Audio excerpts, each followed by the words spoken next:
La revue de presse sur GS Communication. Mesdames, Messieurs, bonjour.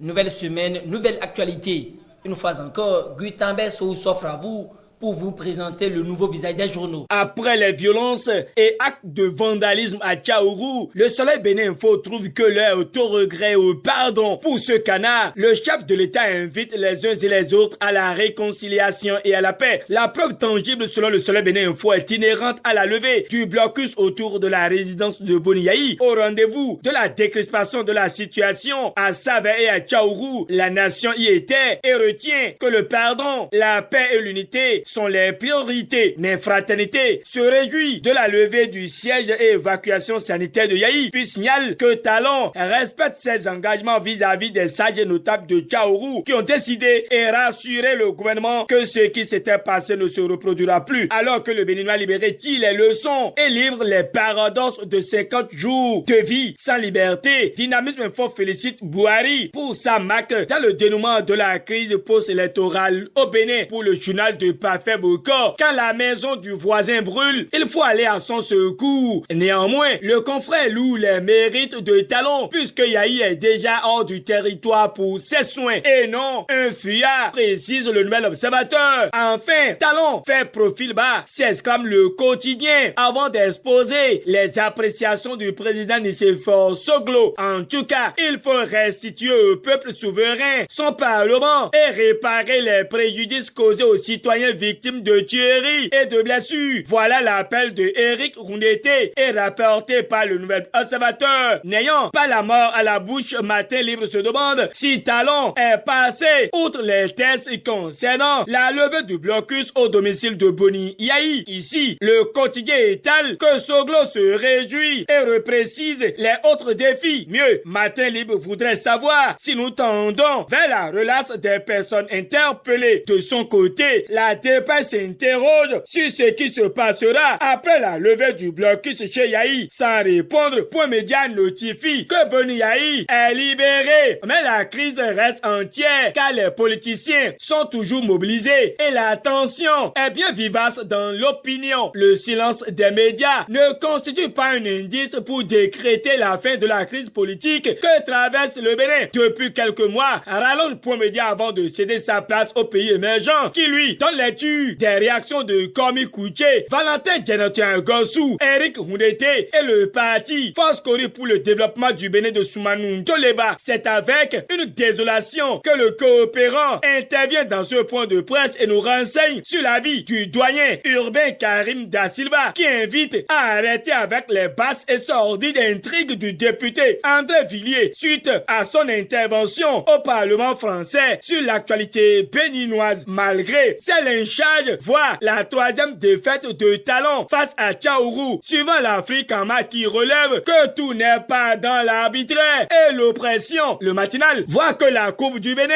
est ascendante face à la libre circulation des biens et des personnes dans l'espace CEDEAO. À en croire le défi d'une génération, le Bénin vient d'être classé selon Task Force premier pays à assurer la libre circulation des biens et des personnes dans l'espace CEDEAO. C'est la preuve que les multiples actions du gouvernement du président de la République Patrice Talon dans ce sens produit leurs fruits. Renchérit le matinal. Du côté de Bénin intelligent, il y a atelier de consultation et les républicains s'enracinent dans la 23e circonscription électorale. Ce qu'il faut retenir dans les colonnes du journal Le Béninois libéré, c'est la mise en garde du procureur Togbonon près la Cour de répression des infractions économiques et du terrorisme au sujet d'une activité de prêt immobile sous forme de ICCA à Kpakpa. De nouveaux feuilletons judiciaires pour les disciples de Dagbo. Titre Fraternité qui clarifie que les comptes bancaires de Dieu de Banamé sont bloqués pour transactions suspectes et le Soleil Bénin Info trouve que c'est le signe de la descente aux enfers de Dagbo, parfaite due en chair de Banamé. Ici, il ne s'agit pas d'une situation de difficulté, mais d'une bonne nouvelle et quotidien le meilleur clame que que Claudine Afiavi-Prudencio appelle à un soutien général aux écureuils pour la CAN Total Égypte 2019 pour la Dame de Fer.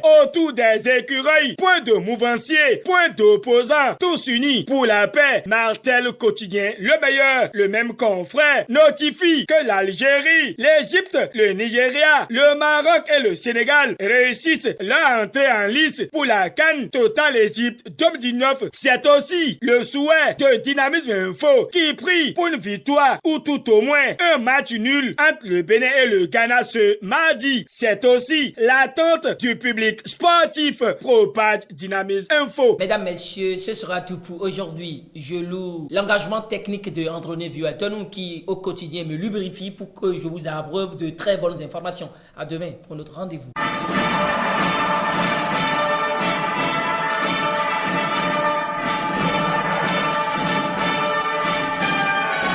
C'était la revue de presse sur GS Communication.